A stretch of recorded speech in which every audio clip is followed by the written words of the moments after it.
네, 통일교 금품수수 의혹에 휩싸인 전재수 전 해양수산부 장관이 피의자 신분으로 경찰에 출석해 조사를 받고 있습니다. 전재수 전 장관은 불법적인 금품수수는 결단코 없었다며 거듭 혐의를 부인했는데요. 조사 쟁점 짚어보겠습니다. 이 밖에 주사이모 여파로 인한 먹방 유튜버 입짧은 해님의 활동 중단 소식까지 주요 사건, 사고 소식 서정빈 변호사와 함께하겠습니다. 어서 오세요. 안녕하십니까? 예, 어서 오십시오. 오늘도 다뤄야 할 내용들이 굉장히 많습니다. 먼저 오늘 오전 10시에 전재수 전 해양수산부 장관이 경찰에 출석해서 조사를 받고 있는 상황인데 출석을 하면서 여러 입장을 밝혔습니다. 지금 피의자 신분으로 입건된 정치권 인사 3명 중 첫 번째로 이제 조사를 받는 거 아니겠습니까? 그리고 전담팀을 꾸리게 된 지 8일 만이고 굉장히 신속하게 소환 조사를 하고 있는 것으로 보이는데 오늘 좀 어떤 점을 중점적으로 물어볼까요? 일단 말씀하신 것처럼 상당히 신속한 소환 조사에 해당을 합니다. 이미 이제 월요일부터 또 압수수색을 진행을 했었고 그것도 이제 10곳에 대해서 다방면적인 그런 압수수색을 상당히 빠르게 시행을 한 바가 있고 오늘 조사 역시도 8일 만에 이제 부른 거기 때문에 상당히 신속하다라고 평가를 할 수가 있을 것 같습니다. 일단 오늘 조사 과정에서는 지금 나오고 있는 그 의혹들 전반에 대해서 한번 다 질문을 할 것으로 충분히 예상이 됩니다. 결국에는 지금 정치자금법 위반 혐의 혹은 뇌물죄 혐의를 받고 있는 상황이다 보니까 일단 통일교와의 그간의 관계에 대해서 상당히 좀 집중적으로 물을 것으로 보이고 또 한편으로는 실제로 이 현금을 전달받은 사실이 있는지 혹은 명품 시계를 전달받은 사실이 있는지 만약 이제 이 부분 당연히 부인을 할 텐데 그렇다고 한다면 어쨌든 접촉한 그 과정에서 구체적으로 어떠한 일이 있었는지 여기에 대해서도 당연히 질문이 있을 것으로 보이고 또 한편으로는 이제 통일교의 그런 현황과 관련해서 어떠한 부탁이 있었는지 혹은 그런 부탁이 있었을 것으로 의심되는 상황들에 대해서도 입장을 듣는 그런 수사 내용이 될 것으로 보여집니다. 예, 말씀 주신 것처럼 현재 전재수 전 장관에게 적용된 혐의가 뇌물수수 혐의 그리고 정치자금법 위반 혐의거든요. 근데 이 두 가지 혐의 공소시효가 다르잖아요.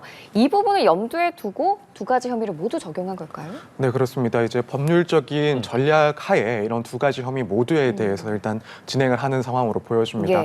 이제 정치자금법 위반 문제로 가게 되면은 이제 문제는 공소시효가 7년으로 짧아지는 그런 어려움이 있습니다. 이제 지금 나오고 있는 의혹이 이런 금품을 받았다라는 시점과 관련해서 2018년 혹은 19년 그 정도기 때문에 상황에 따라서는 올해 공소시효가 만료가 되거나 혹은 이미 만료가 되었을 가능성이 있습니다. 다만 이제 정치자금법으로 갔을 때 조금 수월한 것은 만약 금품이 전달되었다는 것이 사실이다라고 밝혀졌을 때 이 직무 관련성까지는 입증할 필요가 없다라는 점이 수사에서는 조금 수월한 측면이 있긴 합니다. 이제 한편으로는 뇌물죄 혐의 역시도 같이 조사가 되는 건데 이제 이 뇌물죄 같은 경우에는 직무 관련성 입증이 상당히 까다롭긴 합니다. 어떠한 금품이 전달되었을 때 그 대가가 무엇이었는지 청탁이 있었는지 이 부분들에 대해서 일단 관련자들의 함구 가능성이 충분히 높기 때문에 이 점을 입증하는 것은 까다롭지만 다만 이제 공소시효 차원에서 이 수뢰액이 총합 3천만 원 이상이 됐을 때 특가법이 적용이 되고 그렇다면은 10년 이상 그때부터는 10년 이상의 공소시효가 적용이 됩니다. 그렇기 때문에 수사기관 입장에서는 이 수사 기간을 확보를 할 수 있다라는 점에서 분명히 용이한 점이 있습니다. 그래서 일단 한 사안에 대해서 두 가지 가능성을 모두 염두를 해두고 추후에 정치자금법 시효가 끝났다 하더라도 뇌물죄를 입증을 하면서 이 처벌을 이어가겠다라는 그런 의지가 담겼다라고 볼 수 있을 것 같습니다. 그러니까 정리를 해보자면 어쨌든 경찰도 전략적으로 모든 가능성을 열어놓고 지금 공소시효가 7년인 정치자금법 위반 혐의 그리고 공소시효가 비교적 긴 15년인 뇌물수수 혐의를 두 개 다 들여다보고 있는 거 아니겠습니까? 그렇다면 이 핵심 쟁점을 가를 부분들에 대해서 저희가 좀 짚어봐야 할 것 같은데 앞서 압수수색 영장에 적시된 혐의를 보게 되면 지금 현금 2천만 원, 또 시계 한 점을 수수했다라는 내용이 적시됐습니다. 결국에 오늘 조사에서 이 부분이 굉장히 중요한 비중으로 다뤄질 것 같은데 어떻습니까? 네, 일단 가장 먼저 다뤄줘야 될 부분은 금품 수수 문제입니다. 그래서 현금 그리고 시계를 수수한 사실이 있는지 여부를 확인하는 것이 상당히 중요합니다. 이걸 확인하기 위해서는 결국에는 2018년 혹은 19년 당시에 이 전 장관의 동선이라든가 혹은 통일교의 그런 행사에 참석한 그런 시점에서 이 금품 수수 시점과 맞물리는지 이 부분들을 확인할 것이고 또 그때 행사나 혹은 접촉 과정에서 어떠한 일들이 있었는지를 집중적으로 추궁을 할 것으로 보입니다. 이제 이 부분은 금품 수수 수수와 관련된 문제고 또 한편으로는 이제 대가성이 있었는지 여기에 대해서도 조사를 할 수밖에 없습니다. 말씀하신 것처럼 이 공소시효가 7년이냐 혹은 10년 이상 15년이 될 수 있느냐 이 부분이 걸려 있는 문제이기 때문에 통일교의 수건 사업, 뭐 예를 들어 지금 이야기 나오고 있는 한일 해저 터널과 같은 그런 현안들에 대해서 이 장관직의 이 당시 의원직으로서 뭐 영향력을 행사했는지 혹은 청탁을 받은 사실이 있는지 이런 직무 관련성과 관련된 그런 대가 관계 이 부분 역시도 상당 부분 조사가 돼야 되는 내용들입니다. 예, 그런데 압수수색 과정에서 시계 행방은 찾지 못했습니다. 이 시계 가치가 1,000만 원 이상이냐, 뭐 그 이하냐에 따라서 공소시효를 가늠할 쟁점으로도 꼽히고 있다고요? 네, 그렇습니다. 이제 뇌물죄로 간다 하더라도 그 총액이 3천만 원에 미달을 하게 네. 되면은 그때는 공소시효가 7년입니다. 그래서 뭐 사실상 정치자금법 위반과 큰 차이가 없게 되는데 그래서 결국 이제 3천만 원을 넘기느냐 넘기지 않느냐 이 부분이 관건이 되는 것이고 지금 현금 2천만 원을 수수했다라는 예. 혐의를 받고 있기 때문에 그렇다면 다른 하나의 금품인 이 시계의 가액이 1,000만 원 이상이 되는지 여부가 상당히 중요합니다. 그래서 만약 이 가액이 확인이 된다. 그래서 1,000만 원 이상이 된다라고 한다면 일단 지금 상황에서는 3천만 원을 넘긴 그런 혐의가 적용이 되는 것이기 때문에 뇌물죄로 갔을 때는 결국 공소시효가 더욱 늘어나는 그런 결과가 발생을 하게 됩니다. 지금 시계는 어쨌든 찾지 못한 상황이기 때문에 경찰에서는 명품 구매 내역을 분석하고 있는 것으로 전해졌는데 확보한 영수증 중에 지금 뭐 구매 시점이라든가 뭐 매장, 금액 등은 있는데 이게 과연 어떤 제품이냐 이 부분에 대해서는 포함되지 않은 것으로 알려졌거든요. 중요해 보입니다. 앞으로 좀 수사 어떻게 좀 해나가겠습니까? 사실 뭐 이 시계가 어떤 그런 제품인지 특정하는 것은 결국에는 이제 수사를 통해서 확인이 될 것이다라고 보여집니다. 지금 받았다라고 그런 의혹을 받는 이 시계 자체가 뭐 명품의 고가 시계이기 때문에 일단 영수증 정도만 확인이 된다 하더라도 뭐 매장 내의 그런 판매 관리 시스템을 통해서 당시에 이제 어떠한 품목이 판매가 되었는지 그 제품명까지도 충분히 확인이 될 것으로 보이고 이제 이렇게 모델이 특정이 된다라고 한다면 이 당시에 가액이 얼마였는지 이 소비자 가격이 얼마였는지 이 부분을 이제 확인하는 것은 쉽게 이루어질 것이다라고 예상이 됩니다. 이제 문제는 만약 이 해당 시계의 가액이 1,000만 원에 미달한다라고 네. 하면은 앞서 2천만 원과 합산을 했을 때 3천만 원을 넘지 못하기 때문에 공소시효가 또다시 문제가 됩니다. 이제 이때는 물론 정치자금법 문제로 보고 뭐 사안을 진행을 하거나 혹은 뭐 뇌물죄라 하더라도 공소시효가 끝났는지 여부를 확인을 하면서 그대로 진행할 수도 있긴 하겠습니다만 이제 경찰 수사기관 입장에서는 결국에는 그 밖에 다른 금품 수수 의혹도 사실인지 여부를 판단을 해서 이 총액을 3천만 원을 넘기는 쪽으로 일단 수사를 좀 방향을 더 잡아갈 가능성도 분명히 있다라고 보입니다. 그래서 일단 이 그 시계의 그 가액도 문제가 되는 것이고 가액이 뭐 예상보다 미달한다라고 한다면 다른 금품의 수수 정황까지도 조사를 해야 되지 않을까 이렇게 생각이 됩니다. 예. 경찰이 이렇게 시계 실물 확보를 위해서 힘을 쓰는 가운데 전재수 전 장관이 오늘 경찰에 출석하면서 또 한 번 혐의를 강하게 부인을 했습니다. 특히 현금 2천만 원 그리고 시계 한 점으로 인내의 시간을 바꿨다는 것이 말이 되냐면서 해저 터널은 부산의 미래를 팔아먹는 일이라는 점도 강조를 했는데 그렇다면 역시 오늘 조사에서도 혐의를 부인할 가능성이 크겠네요. 네, 당연히 그렇게 부인을 할 것이다라고 보여집니다. 네. 일단 또 SNS에 뭐 현금 200억 시계 100점을 받았다라고 해라라면서 이제 강한 표현까지도 써가면서 금품 수수 사실 자체를 이제 부인을 하고 있는 상황입니다. 그래서 오늘 조사에서도 이런 수수 사실 자체를 강력하게 부인할 가능성이 매우 높고 또 한편으로는 이제 뇌물죄가 문제가 되려면은 결국에는 대가성이 입증이 돼야 되는데 일단 본인은 해저 터널이라는 이 통일교의 현안에 대해서 계속해서 일관되게 반대를 하는 입장이었기 때문에 대가 관계도 인정될 수가 없고 또 한편으로는 그런 관계에서 금품을 받을 리도 없다라는 점을 강하게 주장할 것으로 예상이 됩니다. 전재수 전 장관의 혐의와 관련해서 이야기를 나누고 있었는데 저희가 지금 뭐 시계에 대한 부분도 짚어봤고요. 금품, 뭐 받은 돈에 대해서도 짚어봤는데 오늘 전재수 전 장관이 경찰에 출석을 하면서 이 같은 부분을 다시 한번 강하게 부인을 했습니다.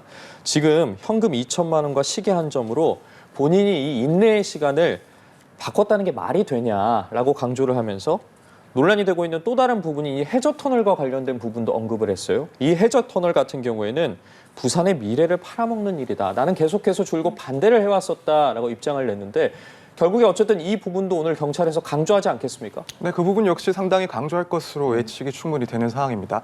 결국에는 이런 금품 수수가 실제로 있었다라고 인정을 하지 않는 이상 이 정황들을 가지고 경찰에서는 수사를 해야 되는 것이고 네. 이 정황과 관련돼서 이 전재수 전 장관 입장에서는 통일교의 그런 현안들에 대해서 입장을 반대를 하고 있었으니까 통일교 측에서 생각을 해보더라도 뭐 금품을 지원할 만한 그런 이유가 없다라는 점을 상당히 강조를 할 것으로 보입니다. 따라서 일단 전재수 전 장관 같은 경우에는 이런 정황적인 문제까지도 상당히 상세하게 들어가면서 본인의 입장을 피력하지 않을까 이렇게 예상이 됩니다. 예, 그리고 경찰이 최근 전재수 전 장관의 사무실 그리고 자택 등을 압수수색하는 과정에서 통일교 행사 관련 축전을 확보했다고 합니다. 그래서 경찰이 통일교 행사 전후로 전재수 전 장관이랑 통일교 측이 접촉했을 가능성을 수사 중인 거죠. 네, 그렇습니다. 물론 이제 축전 같은 것들이 발견되었다 하더라도 그것이 그 자체로 이제 뇌물 혐의라든가 혹은 정치자금법 위반을 입증하는 내용들은 아닙니다. 예. 다만 이제 경찰 입장에서는 이런 축전 등을 바탕으로 해서 전재수 전 장관이 통일교 측과 얼마나 자주 접촉을 했는지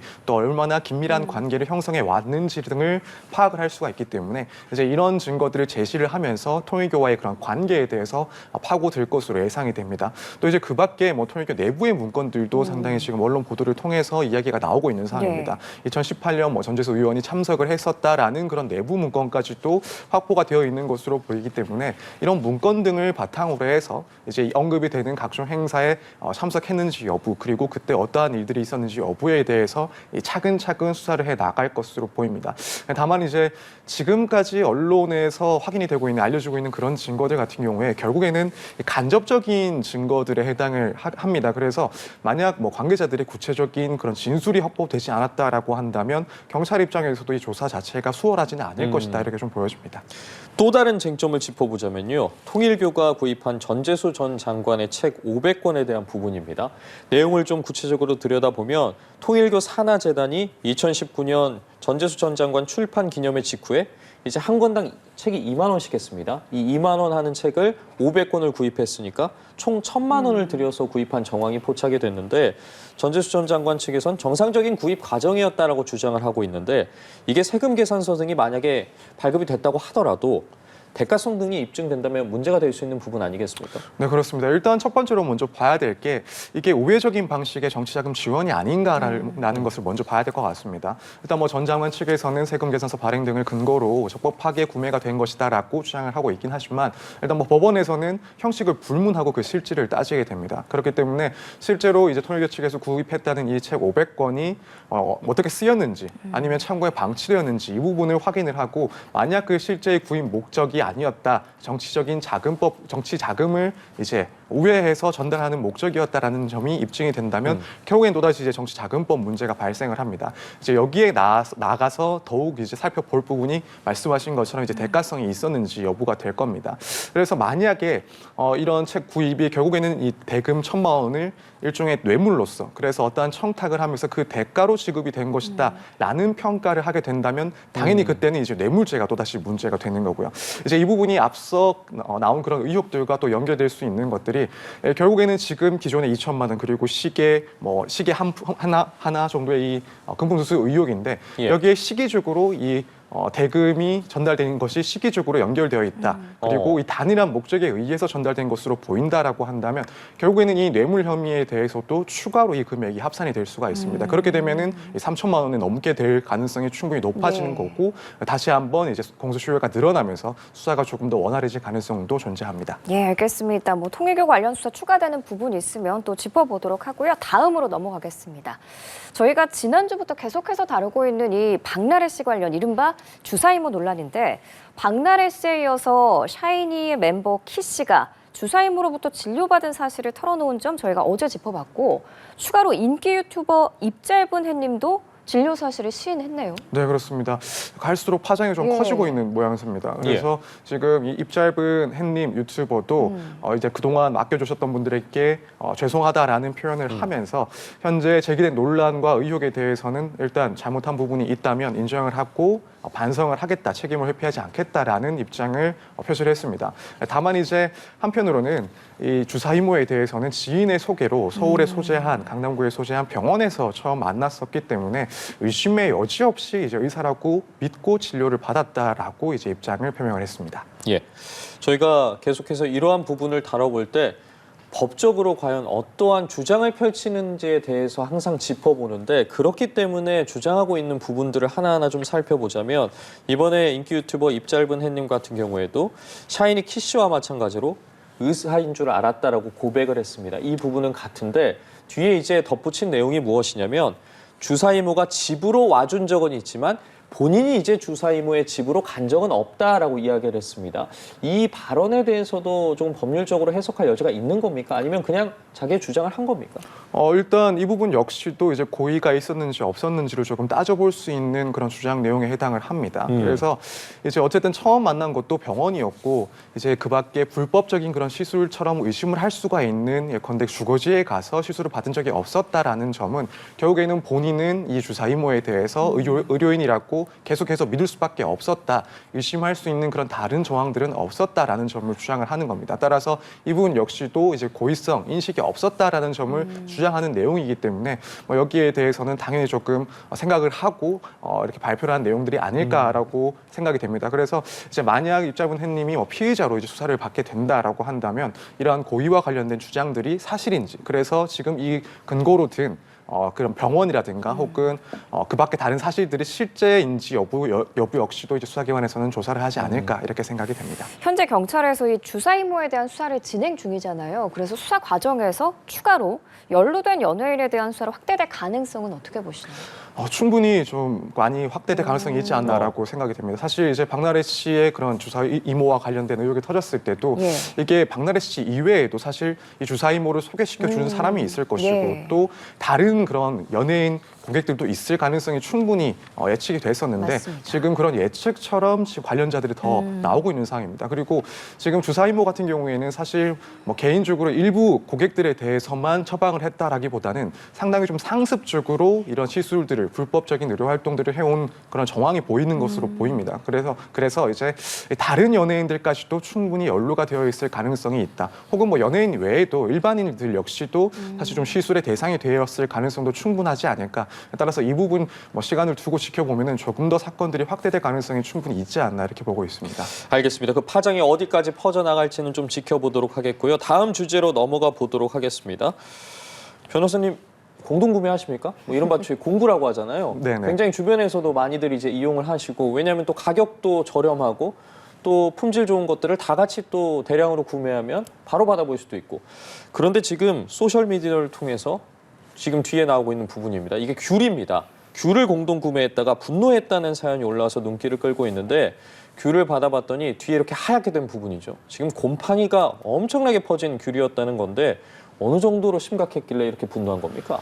저도 이제 사진을 보고 이게 귤인지 혹은 감자인지 좀 헷갈릴 정도로 상태가 상당히 좋지가 않았습니다. 일단 이 공동 구매를 주도했던 인플루언서의 그런 광고 내용으로는 껍질이 얇고 속이 꽉 찬 귤이다. 너무 맛있고 당도도 높다. 못났지만 맛있다라면서 이제 광고를 하고 공동 구매를 진행을 했는데 실제로 이제 배송받은 귤의 상태는 곰팡이가 피어서 썩어 있거나 혹은 물러져 있거나 벌레 먹은 귤이 있거나 이런 것들이 혼합이 되어 있어서 구매자들이 상당히 이제 불만을 많이 표시를 했고 일부에서는 이 정도면 폐기물 아니냐 이런 얘기까지 나올 정도로 상태가 안 좋았다라고 알려져 있습니다. 예, 이 해당 귤을 판매한 귤 상자를 보면 등급이 특이라고 써 있었대요. 그러니까 특등급이라는 거죠. 근데 검사 필 등의 도장은 없었다고 하는데 제주도 감귤 조례를 보니까 생산자 단체와 품질 검사는 필수인데 그럼 조례를 위반한 건가요? 네, 그렇습니다. 이제 제주도 같은 경우에는 워낙 감귤로 유명하기 예. 때문에 감귤의 그런 균등한 품질을 보장하기 위해서 별도의 조례를 만들어 놨었고 이 조례의 경우에는 이런 감귤들은 품질 검사를 받아야지만 유통이 가능합니다. 그런데 지금 해당 제품 같은 경우에는 이 검사필 도장도 지켜야지 않았기 때문에 결국 조례를 위반한 것이다라고 보여지고 실제로 서귀포시에서도 이 점을 중점적으로 보고 또 행정처분을 내렸다라고 알려졌습니다. 그 행정처분과 관련해서 지금 판매자는 자체적으로 환불해라라는 시정 명령을 받았는데 업체 측에서 지금 해결할 의지가 없다. 그렇기 때문에 내가 좀 자체적으로 처리를 해주겠다라고 하면서 사과를 했습니다. 이런 경우에 자체적으로 환불이 이루어지게 된다면 법적으로 뭐 업체 측은 아무 문제가 없는 겁니까? 일단 민사적인 문제는 일단 인플루언서에게는 더 이상 뭐 지울 수는 없을 것이고, 다만 내부적으로는 또 인플루언서의 관계에서 구상권 문제가 발생을 할 수가 있습니다. 그래서 이 해당 상품의 판매에 있어서 책임을 지는 한 축 역시 업체이기 때문에 내부적으로는 이 환불에 대해서 그 업체 측 역시도 책임을 져야 되는 그런 모양이 보여집니다. 이제 한편으로는 이런 민사적인 문제뿐만 아니라 결국에는 뭐 법적인 그런 책임, 그러니까 형사적인 책임이라든가 혹은 행정적인 책임에 대해서는 회피를 할 수가 없는 것으로 보이는데, 일단 지금 이런 곰팡이가 섞인 썩은 귤을 유통을 시킨 것 자체가 뭐 식품위생법 위반에 해당할 가능성도 분명히 존재를 하고, 또 한편으로는 이런 비상품 감귤을 유통을 해서 조례 위반 사실도 인정이 되는 겁니다. 그래서 환불 조치가 실제로 이루어졌다라고 하더라도 뭐 형사적인 문제라든가 혹은 행정적인 책임에 있어서는 업체 역시도 피해갈 수는 없다라고 보여집니다. 그러니까 이 공동구매를 연 사람도 자신이 귤을 직접 하는 게 아니라 다른 업체랑 협약을 해서 공동구매를 진행하는 부분이잖아요. 그러면은 엄연히 생산업체가 이렇게 따로 있을 때는 어느 쪽에 더 책임이 있는 거예요? 일단 지금 상황을 봤을 때는 양측 다 책임의 책임의 크기는 조금씩 다를 수 있긴 하지만 두 측 모두 이 책임을 피할 수는 없을 것으로 보입니다. 조금 더 구체적으로는 사실 뭐 판매자인 이 인플루언서와 생산 업체의 그런 구체적인 관계가 어떠했는지를 살펴보긴 해야 되는데, 일단 지금 인플루언서는 뭐 감귤을 유통하는 업체 쪽은 자신과 지인과 관계라고 하고, 이제 그래서 현장에서는 본인이 선별을 하지만 전후 작업 과정에서는 업체 측에서 처리를 한다라고 주장을 하고 있습니다. 일단 이 말이 사실이라고 한다면 인플루언서 같은 경우에는 사실상 이제 거짓 광고 혹은 과장 광고를 한 점에 대해서 책임을 져야 되는 것인데, 유통 전반에 대해서는 업체의 책임이 더 크지 않나 이렇게 보여집니다. 다만 이제 구매자들의 입장에서는 어느 쪽으로든 책임을 물을 수 있다라고 보여집니다. 그래서 판매자인 업체 측에다가 이런 배상을 책임을 물을 수도 있고, 한편으로는 이것을 홍보한 광고로 한 이 인플루언서에 대해서도 민사적인 그런 책임을 물을 수는 있기 때문에 양측 모두 책임의 대상이 된다라고 보면 될 것 같습니다. 주제를 바꿔서요. 이번엔 박송 씨 이야기를 해보겠습니다. 조금 전이겠네요. 지금 2시를 넘었으니까 오후 2시부터 법원에서 박송 씨의 친형 관련해서 지금 재판이 열리고 있습니다. 2심 선고가 있을 예정인데 일단 1심에서는 징역 2년이 선고가 된 상황입니다. 오늘 재판은 좀 어떻게 예상해 볼 수 있을까요? 일단 지난 1심 같은 경우에는 이제 회삿돈 20억 원 횡령 혐의에 대해서는 유죄를 인정을 했고, 다만 이제 박송 씨의 개인 자금 16억 원 횡령에 대해서는 입증을 다 하지 못했다라는 이유로 무죄가 선고가 됐습니다. 그래서 이제 2년의 선고를 받은 것이고, 지금 뭐 검찰 측 그리고 박송 씨의 친형 역시 모두 항소를 한 상태에서 오늘 선고를 예정을 하고 있는 상황입니다. 사실 뭐 지금까지 나온 상황으로 봤을 때는 선고의 결과가 바뀔지 혹은 유지가 될지 조금 예측하기 힘들긴 합니다. 결국에는 이 문제가 됐던 두 가지 금원을 횡령에 대해서 한쪽, 특히 이제 박수홍 씨 개인의 그런 돈에 대해서는 횡령을 했다라는 혐의가 입증이 되지 못했다. 검찰 측의 증거만으로는 이제 유죄의 그런 혐의를 입증할 수가 없다라는 판단을 했기 때문에 결국에는 이제 항소심에서 검찰이 얼마나 추가적으로 이런 입증을 위해서 증거 조사들을 실시를 하도록 하고 또 관련된 주장을 했는지, 이게 관건이 될 것 같고, 또 한편으로는 친형 입장에서도 해당 건에 대해서 얼마나 잘 방어를 해왔는지, 결국에는 뭐 정황만 남아 있다라는 그런 주장들이 의미가 있는지, 이 부분들이 관건이 되지 않을까. 그래서 일단 기존의 1심형이 변경될 가능성 자체에 대해서 조금 좀 예상하기가 힘든 상황이 아닌가, 일단 그렇게 보여집니다. 예, 그 박수용 씨의 친형 최후 진술을 좀 살펴보면 연로한 부모님을 보살필 형제도 없다면서 이 사건으로 가족들이 감당하기 힘든 일을 겪고 있다면서 울먹이기도 했는데, 앞서 2심 재판부가 왜 이렇게 형의 재산만 축적이 됐는지 의문을 제기하기도 했잖아요. 앞서 잠깐 짚어주셨지만 2심 선고 결과를 좌우할 핵심 쟁점 뭐라고 봐야 되겠습니까? 일단 지금 재판부에서 그렇게 의문을 가졌던 부분이 또 중요한 쟁점이 하나 될 수 있다라고 생각이 됩니다. 결국에는 동생의 수익으로 운영되는 회사에서 이 동생, 그러니까 박수홍 씨의 자산은 정체가 되거나 줄어들었는데 오히려 관리자인 형의 자산만 늘어났다라는 점이 어쨌든 상당히 좀 의심스러운 그런 정황에 해당을 하는 것이고, 이 점이 상당히 상당히 중요할 수 있다라고 보여집니다. 다만 이제 어디까지나 이 점은 정황에 해당하는 것이기 때문에 범죄 혐의를 입증하기 위해서는 그 밖에 다른 증거들도 더 보강이 되어야 되지 않나라는 생각이 들기 때문에 이런 정황들을 기반으로 해서 검찰 측에서 얼마나 이런 의심점에 대해서 입증을 충실하게 했는지 이 부분이 가장 중요한 그런 쟁점이 될 것으로 보입니다. 예, 알겠습니다. 오늘도 각종 사건, 사고 소식 짚어봤는데요. 서정빈 변호사와 함께했습니다. 말씀 고맙습니다. 감사합니다.